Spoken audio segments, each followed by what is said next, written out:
تخيل معايا كده ان جيت قلت لك ان اخترعت جهاز يربط عقلك في آلة قادرة تخليك تعيش مبسوط وفي متعة للأبد. تحب تشترك في التجربة دي وتعيش سعيد على طول ولا لأ؟ ده السؤال اللي طرحه الفيلسوف روبرت نوزيك من خلال تجربة فكرية سماها Experience Machine أو آلة التجربة. التجربة قايمة ان احنا هنتخيل ان في عالم العلماء بتوعه قدروا ان هم يطوروا آلة قادرة على محاكاة الحياة الطبيعية. الآلة دي هتضمن لك تجارب سعيدة بس مفيش اي ألم او معاناة هتحسهم. طب في المقابل ايه؟ انك تقبل انك تسيب الواقع بتاعك بشكل دائم، تسيبه وراك ولا كأنه موجود اصلا. بس ما تقلقش، مش هتحس بحاجة، مش هتحس باختلاف كبير، لان التجارب اللي انت هتمر بيها وانت جوه الآلة دي مش قابلة ان هي تتفرق ما بينها وما بين حياتك الطبيعية اللي انت رميتها ورا ظهرك.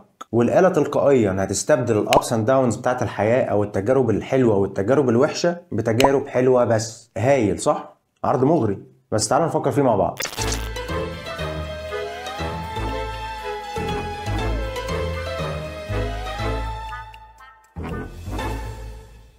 التجربة دي أصلا اتعملت عشان تنقض فكرة فلسفية اسمها هيدونيزم أو مذهب المتعة. أتباع المذهب ده شايفين إن أفضل اختيار ممكن الإنسان يختاره لنفسه هو الاختيار اللي هيسبب له أكبر قدر من المتعة في الموقف ده ويبعد عنه الألم. فلو أنت من مؤيدين المذهب ده مش هتاخد ثانيتين تفكير وهتقول هشترك في الآلة دي يلا بينا. بس هل في الحياة حاجات أهم وأكتر أهمية من المتعة والسعادة وإنك ما تحسش بألم؟ ده اللي حاول نوزيك إنه يثبته من خلال التجربة دي. بس إيه يا ترى اللي ممكن يكون أهم من السعادة وانعدام الألم؟ كلامنا النهاردة مش موضوع يتشرح بقدر ما هو فكرة تتناقش. جايز تفتح لك فكرة جديدة ما كنتش بتفكر فيها من قبل كده. وعشان نوصل الموضوع بصورة أبسط خلينا نحكي قصة. تخيل معايا إن في سمير وفي سميرة والاتنين مرتبطين ببعض، لسه في علاقة بادئة جديد والاتنين مبسوطين جدا. سميرة سعيدة جدا لدرجة ما حسيتهاش قبل كده في حياتها. بس سمير شاب مش كويس، بيعطف ويلطف مع أختها شيماء، واتساب بالليل وينزلوا يتقابلوا من ورا سميرة والدنيا ما بينهم خربانة.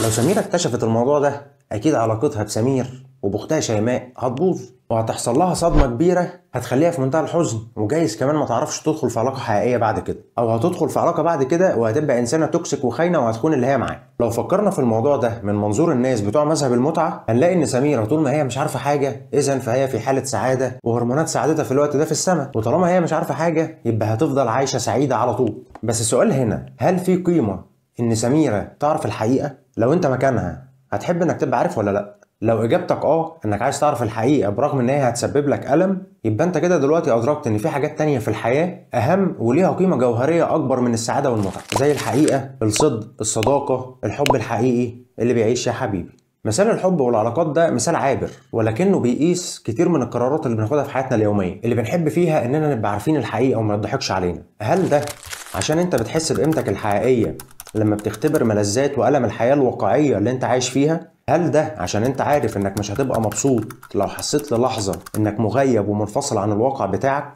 جايز تجربة نوزيك مش بتجاوبنا على كل الاسئلة دي، لكنها بتوضح لنا وبتخلينا نفكر ان الحياة الحقيقية رغم عدم مثاليتها الا انها فيها قيم اعظم واهم من السعادة المزيفة اللي ممكن نبقى فيها بسبب آلة زي دي مثلا. وفي الاخر رأيي الشخصي ان الواحد مش هيقدر قيمة الشيء الا لو اختبر عكسه.